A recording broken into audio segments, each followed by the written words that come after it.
Hey guys, it's Fiber Girl, and today we're finally at my favorite chapter in Deathly Hallows, and that's the forest again.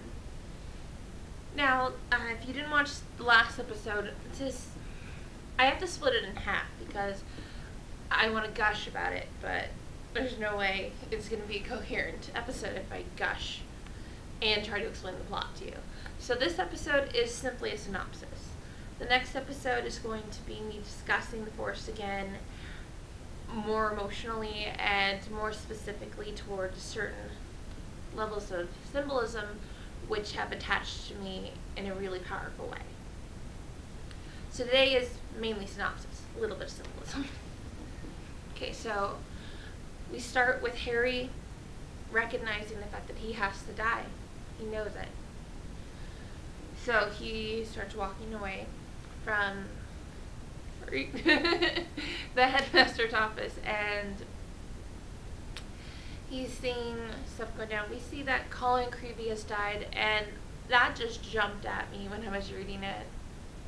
There you go again. That jumped at me when I was reading it, and because the picture in your head you have is second in book, first year, Colin Creevey was little camera, and he was still underage and he died, and very sad.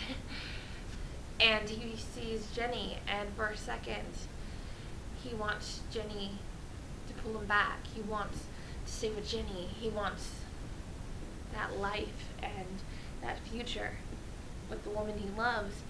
And here he sees her comforting a younger person, and he knows he can't have it. And he keeps going.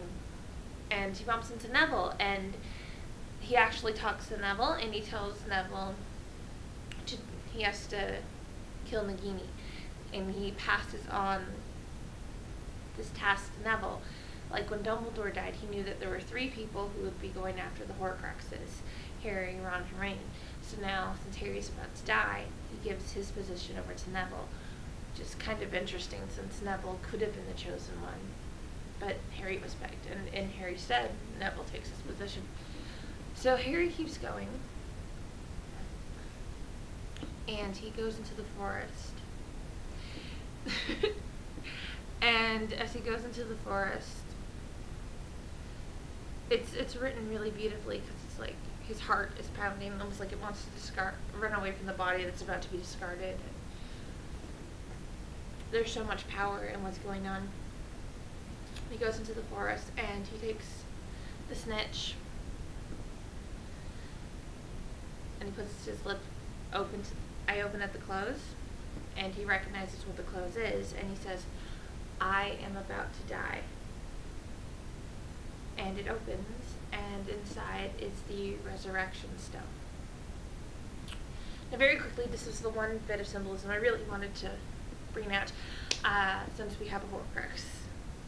I mean, a Hallow. So we have a Hallow right there. In the chapter, Voldemort, Snape, and Harry are all discussed together.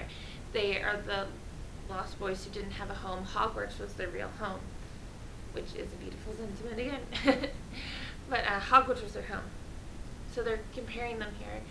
And what a lot of people have pointed out is that Voldemort, Harry, and Snape are all the current generation's version of the Peverils.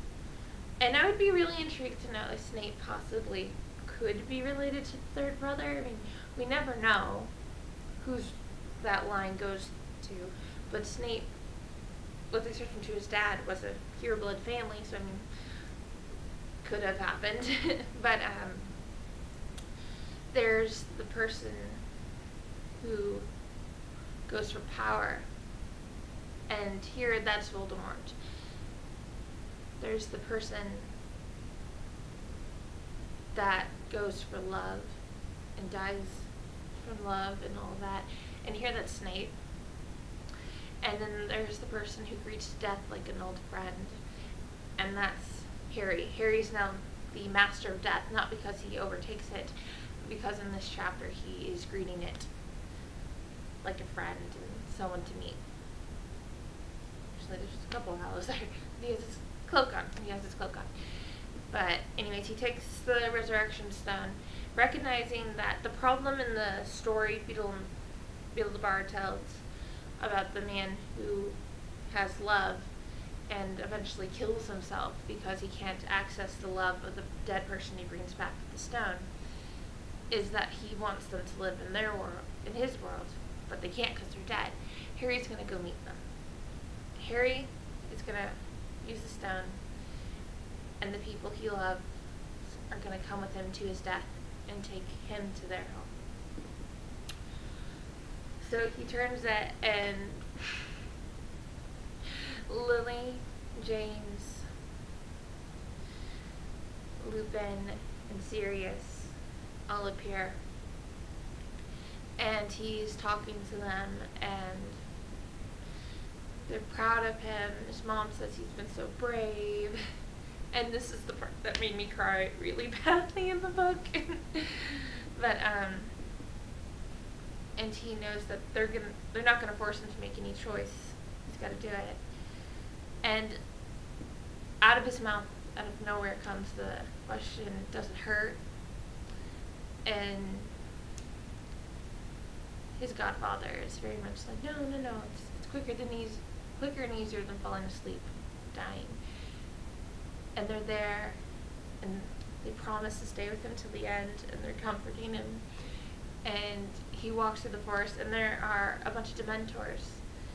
And instead of needing a Patronus, they are his Patronus, which makes a lot of sense since his memory of Lily basically is what produces his Patronus.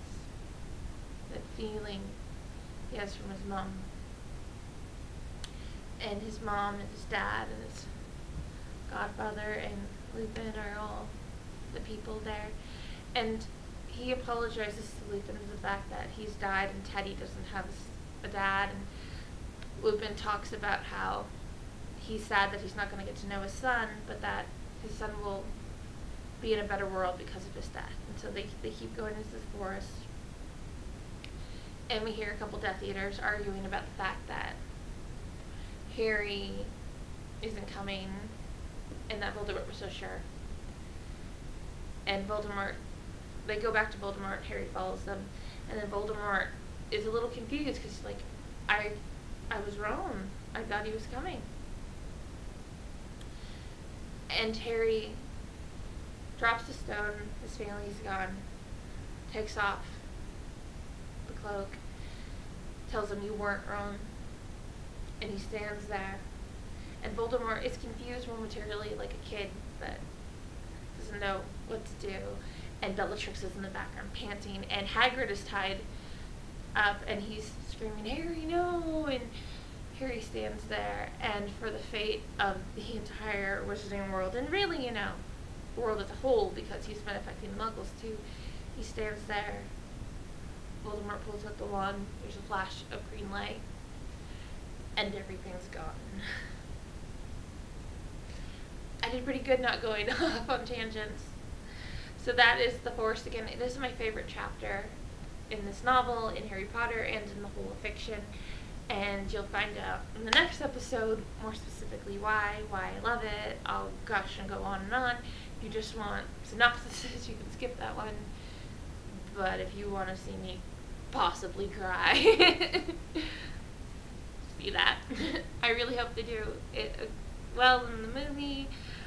There was like a little tiny snip of it there, and it did look really cool from the last trailer, and it just makes me rip it. So yeah.